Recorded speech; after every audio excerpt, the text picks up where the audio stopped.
So, hello and welcome to our ongoing series of Icons of Relocation podcast. My name is Simon Johnston. I'm the CEO of Icon Relocation, a provider of world leading home search, moving, and property management solutions. Now, today I'm delighted to be joined by one of the most important people to know, really, if you're looking at a relocation to Hungary or, frankly, Eastern Europe. Who am I talking to? Of course, it's my good old friend, Stuart McAllister for Inter-Relocation based in Budapest. Our region is definitely still a growth region. We're constantly getting inquiries for companies. And I know we're going to talk about things that are, recent events, but prior to that, group moves, large relocation engagements, not related in any way to recent events in Ukraine, for example. But then, of course, that did happen. So on February 24th, the world went crazy for us, even more so. We were just at the point of sort of getting over and kind of living with the COVID pandemic and hopefully thinking that it's more endemic than pandemic. And then obviously there was Russia's invasion of Ukraine, and suddenly there were hundreds of thousands of Ukrainians, obviously the vast majority being women and children, crossing the borders one way or the other into mostly Poland, and then Slovakia, then Hungary, and then Romania and Moldova. I think with the lowest in terms of numbers. To give you an idea, I think there was something in the region of 4 million people arrived in Poland. Not all of those have stayed there. Many were transiting. Likewise, in Hungary, 600,000 people crossed the border, but only 100,000 requested what's called protected status, which is an EU directive, which was not intended for this purpose whatsoever. But the whole of the EU agreed to implement. It's a 2012 directive, which offers protected status to certain individuals, and it was offered to the citizens of Ukraine. Ukrainian citizens can enter the Schengen zone for 90 days without a visa, so there was no problem there, assuming they have a passport. But not everybody had a passport to hand or had time to grab it.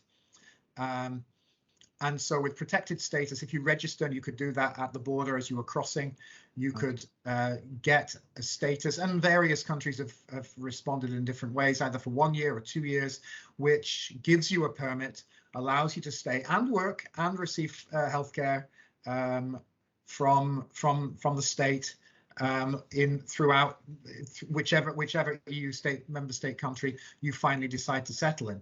So that's been pretty amazing. What we were receiving as a business were obviously business inquiries. Right.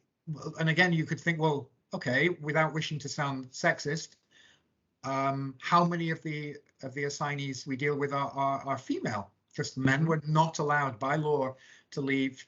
Men under 60 were not allowed to leave Ukraine. They should stay in the country and to see if they would be needed for the war effort. Right. And that was, but the interesting thing was, yes, there were definitely female employees of corporate clients and partners, clients coming into the countries, but there were also companies that were saying, right, we're going to hire any spouse of any member of our staff. So there's a famous window company, I won't mention the name, and they, via their Swedish partner that manages their global relocation, said, right, we'll hire any spouse that's evacuated. That's extraordinary, isn't it?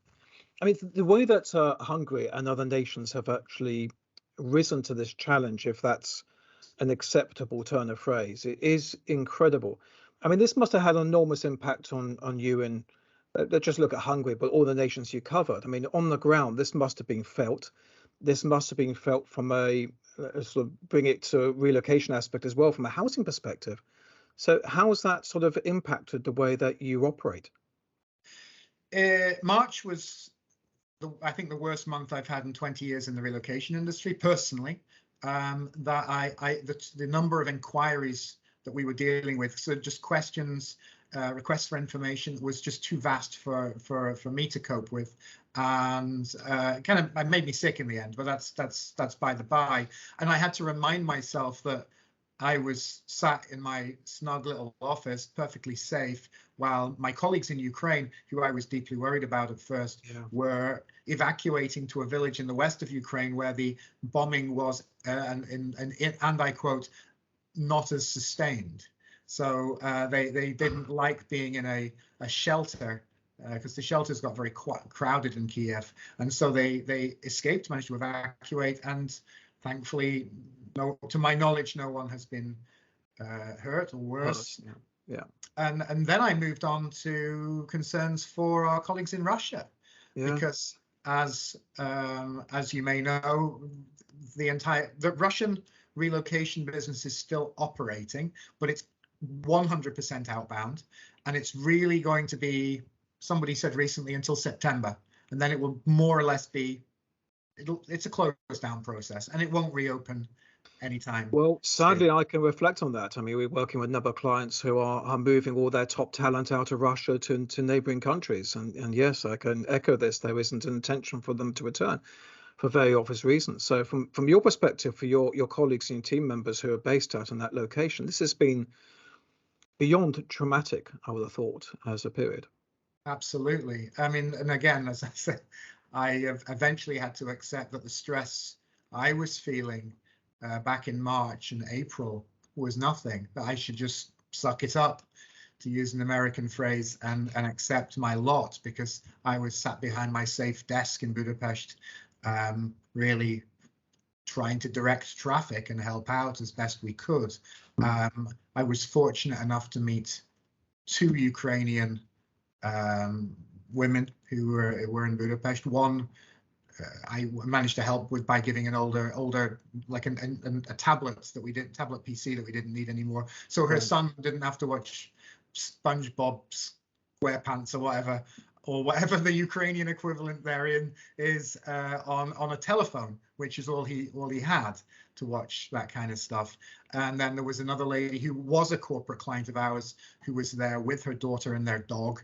And she felt very fortunate, because her company, her employer, was putting her in fancy temporary accommodation in Budapest while she was waiting ultimately for a visa to the UK, because that was her ultimate goal. And so Budapest was a transit location for her. And as I said, only 100,000 people have registered for protected status in Hungary.